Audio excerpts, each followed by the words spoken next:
Okay ma'am, आपके लिए एक फोन है, कोई आपसे मीटिंग करना चाहता है। सर, आटे से बात कीजिए।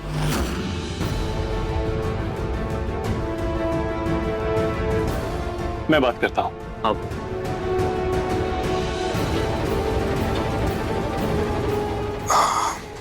समर प्लीज तू बात कर ले। हाँ।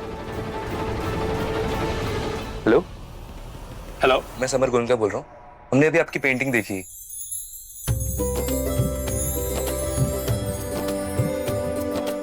Sure, definitely, okay. भैया, क्लाइंट के साथ मीटिंग फिक्स हो गई है। ठीक है, मैं 2-3 घंटे में पहुंच जाऊंगा। जी भैया। राहत, मेरी आर्ट गैलरी को एक बड़ा ब्रेक मिल गया है जिसका मैं इंतजार कर रहा था। राहत, हमारी आज के लिए मीटिंग फिक्स हो गई है। जो क्लाइंट है उनका पुष्कर में भी ऑफिस है, तो ठीक 3 बजे वहां पर पहुंचना है। कांग्रेट्स। कम ऑन, ये तुम्हें भी कंग्रेचुलेशंस। Thank you.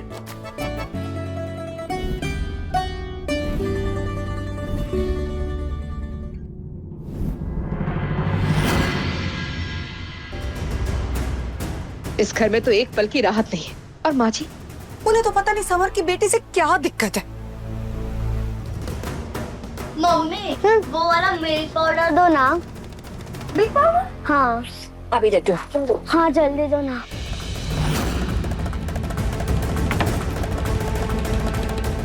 और शीतल, ये समर की बेटी के लिए है। तो क्या हो गया, बिट्टू को पसंद है, खा लेगा इसमें से। ये लो, तो थोड़ा सा ही है बिट्टू, ऐसे ही खा लो तुम। ये लो, खा लो, पानी लाते हो। मुन्नी सुबह से रोए जा रही है, फीड भी नहीं ले रही है। मैं उसके लिए मिल्क पाउडर ही बना देती हूँ।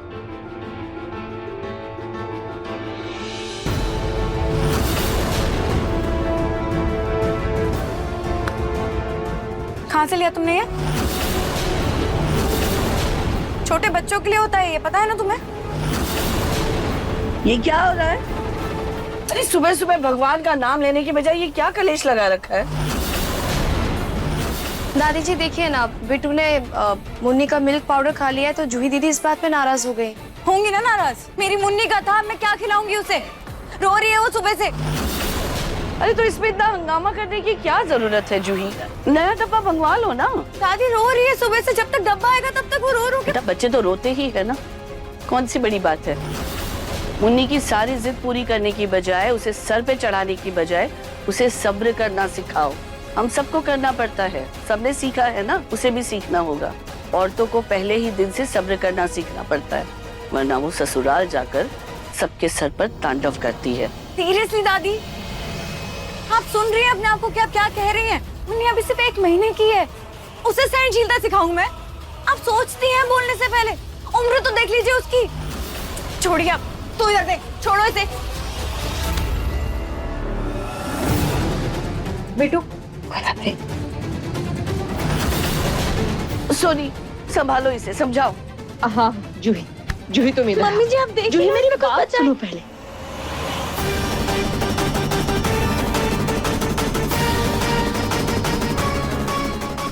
जूही ये क्या बदतमीजी है? मैं बदतमीजी कर रही हूँ मम्मी जी?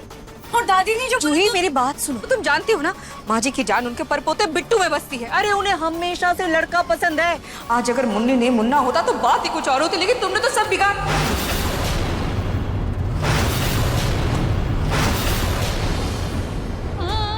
नहीं मम्मी जी, आप भी इन सब चीजों में मानती हैं? मतलब सीरियसली आपसे एक्सपेक्टेड नहीं था मम्मी। मुन्नी रो रही है जूही। आ रही हूँ समझ। जितना बड़ा घर उतनी छोटी सोच सबकी। जूही, जूही मैं तुम्हें कैसे बताऊं, मुझे मेरी पोती बहुत प्यारी है, लेकिन आज अगर वो पोता होता तो नए ऑफिस पर उसका नाम होता।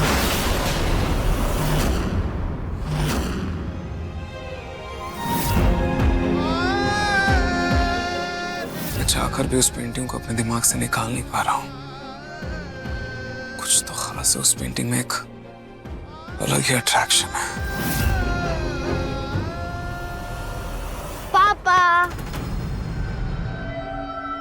पापा चलो ना, आप मैं और मम्मी पिज्जा बर्गर खाने चलते हैं। बेटा अभी मुझे मीटिंग के लिए निकलना है, मुझे रेडी होना है। हाँ फिर कभी चलेंगे। जाओ। नहीं पापा, आप हर रोज यही बहाना बनाते हो। आप कभी मेरे मम्मी के साथ नहीं जाते हो।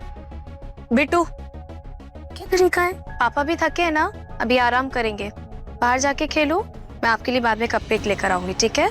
जाओ। अब नार जी, मैं बिट्टू की तरफ से आपसे माफी मांगती हूँ। नार जी, अगर आपको ठीक लगे तो मैं कमरा साफ करवा दूं? क्यों? नहीं मतलब कोई जरूरत नहीं, मुझे हर चीज वैसी चाहिए जैसे रूही छोड़कर गई थी। कोई किसी भी चीज को हाथ नहीं लगाएगा। अब नार जी देखिए, आपने मेरे और बिट्टू के लिए जो कुछ भी किया है, मैं मरते दम तक उसका एहसान नहीं चुका सकती। देखिए ना, भगवान ने शायद हमारी किस्मत काली स्याही से लिखी है कि आज तक हम माँ बेटे ऐसे अंधेरों के साए में थे, लेकिन जब से आप आए तो आपने हमारी जिंदगी रोशन की और अब आप अंधेरे के साए में हैं। मेरी और रूही की जिंदगी हमेशा रोशन थी और रोशन रहेगी। हमारा रिश्ता ना कभी टूटा था और ना ही कभी टूटेगा। और प्लीज ये जो कुछ भी हुआ उसके लिए खुद को ब्लेम मत करो। मेरा फैसला था, मेरा डिसीजन था, मेरी गलती थी और मैं इस बारे में किसी से कोई बात नहीं करना चाहता।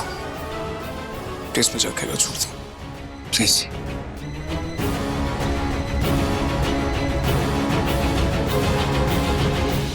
नाहर, सुनो।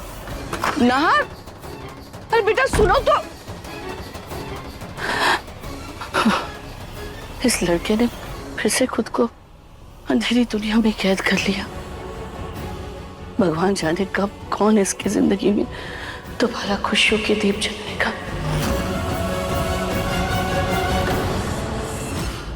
कैदी नंबर 212, 6 महीने हो चुके हैं, तुम्हारी सजा खत्म हुई। देखो, हर किसी को दोबारा मौका नहीं मिलता, इसलिए ये स्मगलिंग वगैरह के चक्कर में पड़कर खुद को बर्बाद मत करना। बेहतर और अच्छी जिंदगी की शुरुआत करो। और हाँ, अगर अगली बार गलत काम करती हुई पकड़ी गई तो कम से कम 10 साल की सजा होगी। सजा तो मैं अब उस बालक को दूंगी, इसकी वजह से मैंने ये सजा काटी है। ये लो, ये तुम्हारे जेल में चक्की पीसने का मेहनताना।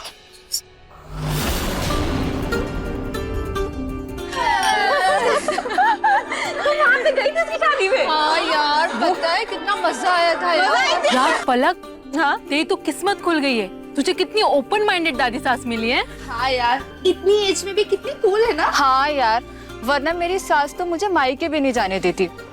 वैसे इस गुंडी औरत को दादी के साथ बदलकर मैंने सच में अपनी किस्मत बदल ली, वरना वो मुझे चैन से कभी जीने नहीं देती।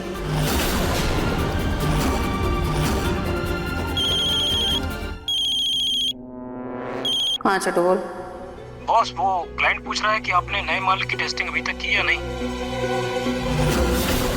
अभी टेस्ट करना बाकी है। क्लाइंट को बोल दे आज शाम तक रिपोर्ट मिल जाएगा।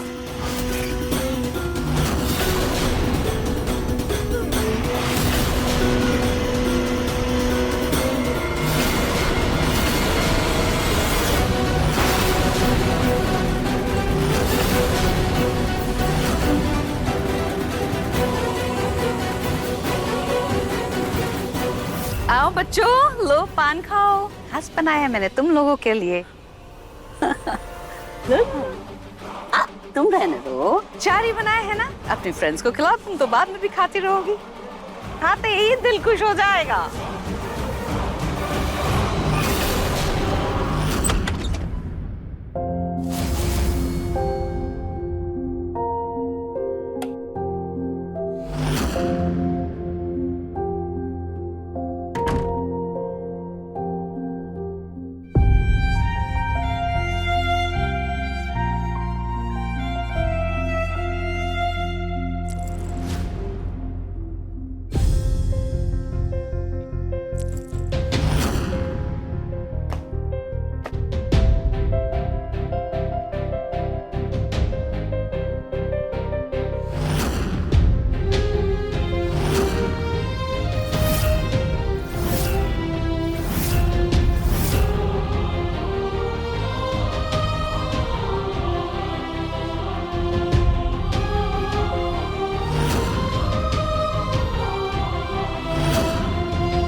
आप मुझे भूल गए।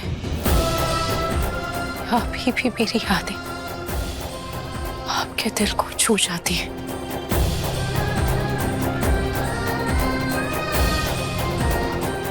रूही,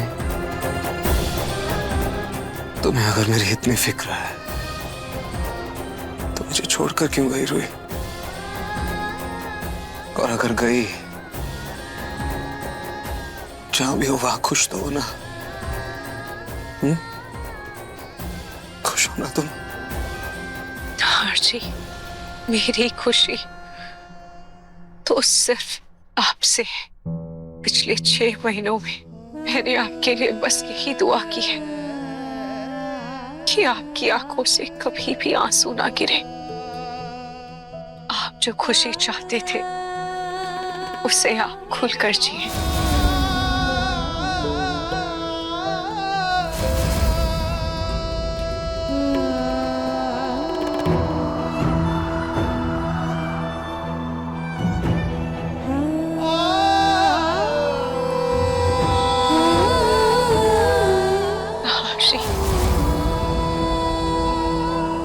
आपके चेहरे की हंसी के लिए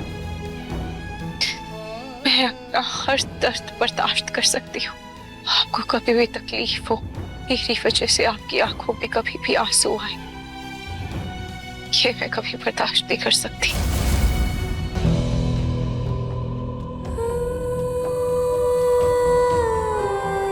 बहुत दर्द हो रहा है रोही।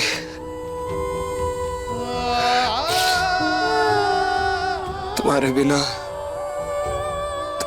तुम्हारी यादों के साथ जीना बहुत मुश्किल है। बहुत तकलीफ होती है रोही। रोही, रोही,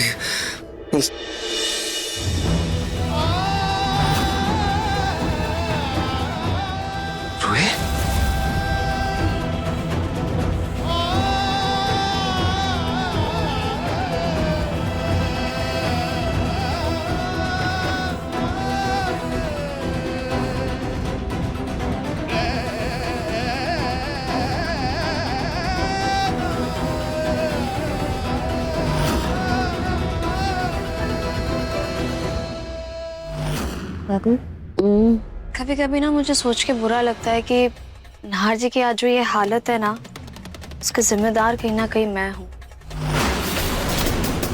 काश मैं उनकी जिंदगी में वापस नहीं आई होती। खबरदार, खबरदार जो ऐसा कभी सोचा भी तो। अरे तुम्हारी वजह से ही तो मुझे बलपोते का सुख मिला है, वरना उस रूही ने तो हमारे रूहान को खोकर पूरी आस तोड़ दी थी। शीतल, तुम ना बहुत भोली हो। तुम ऐसा क्यों सोचती हो कि नाहर के दुख का कारण तुम हो? उल्टा उसके चेहरे पर अगर कोई मुस्कान ला सकता है तो वो तुम हो। मैं? हाँ, सोचो ना, तुम दोनों में प्यार इतना गहरा था, तभी तो मेरा परपोता इस दुनिया में आया ना। भगवान ने जब तुम दोनों को दोबारा मिलाया है ना, तो तुम्हें फिर से उस प्यार को जगाने के बारे में सोचना चाहिए।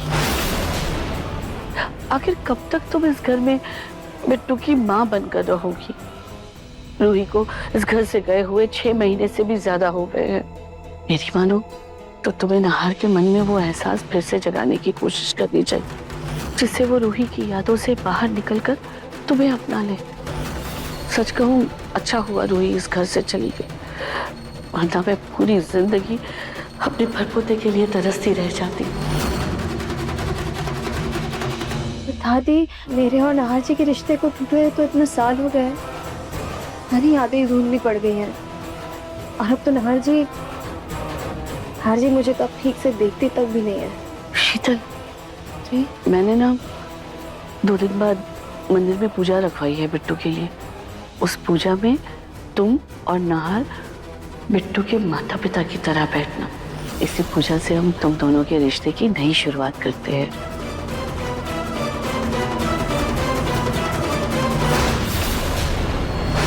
पागल हो गई हो क्या तुम लोग? नशे में हो क्या? देखो, मैं बोल रही हूँ मेरी दादी सास कूल है, लेकिन मेरा पति फूल नहीं है। जैसे तुम लोग को देखेगा ना, मुझे बहुत डांट पड़ेगी। प्लीज मत करो, प्लीज रुक जाओ। अरे भगवान, क्या हो गया तुम लोग? क्या हो गया इन लोगों को? हाल तो एकदम कड़क निकला। माल कैसा माल? इसका मतलब कि आपने मेरे दोस्तों को नशे करवाए? नहीं, वो क्लाइंट को बताना था कि नए माल कैसा है उसकी टेस्टिंग कर रही थी, बस तभी थोड़ा सा टेस्ट। आपने मेरे दोस्तों पे स्मगलिंग का माल टेस्ट किया है? देखो कैसे नाच रही। हाँ, मुझे किस दिन मरवा के रहेंगी? अरे कुछ नहीं होगा, आप जाके नींबू पानी लेकर के आ, अभी नशा कर। देखो देखो मेरी बात सुनो, तुम लोगों को नशे और मैं लेके आती हूँ। नींबू पानी प्लीज, ऐसा हरकतें मत करो प्लीज, मैं डांट खाती हूँ।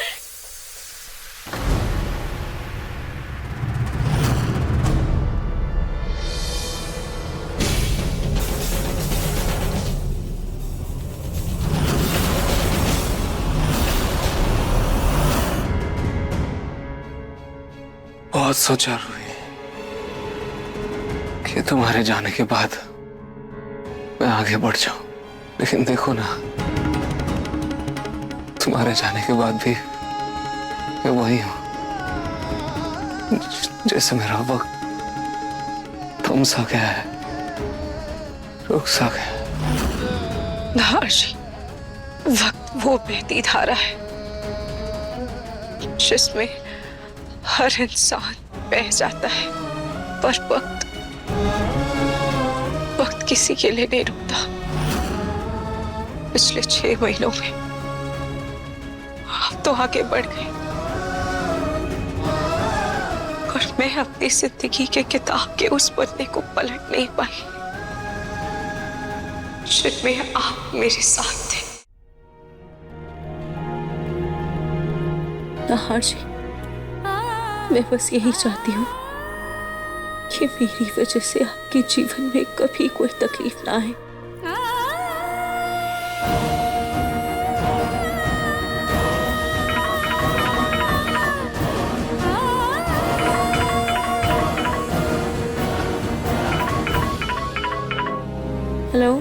हेलो राहत, हमारी कल 3 बजे की मीटिंग फिक्स हो गई है। तुम टाइम से आर्ट गैलरी पहुंच जाना, और हाँ, साथ में अपनी पेंटिंग की बुकलेट भी ले आना।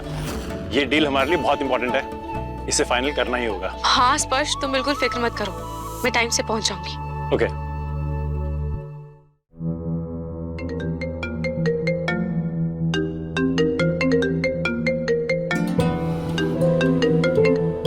हाँ बोलो। अच्छा, हाँ मैं बस निकल ही रहा हूँ। हाँ, एक घंटे में पुष्कर पहुंच जाऊंगा मैं। अच्छा, हाँ ठीक है, मैं देख लेता हूँ।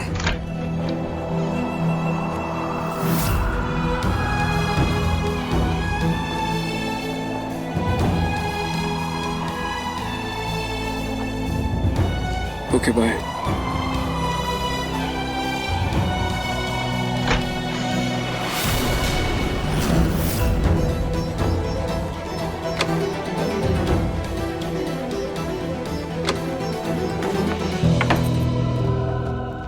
अचानक मौसम क्यों बदल गया?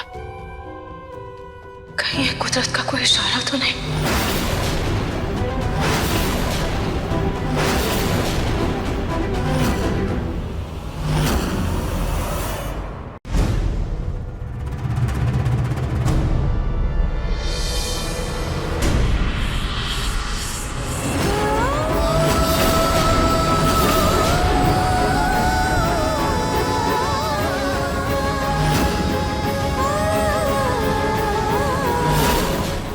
मन सुंदर रात 8 बजे दंगल टीवी पर।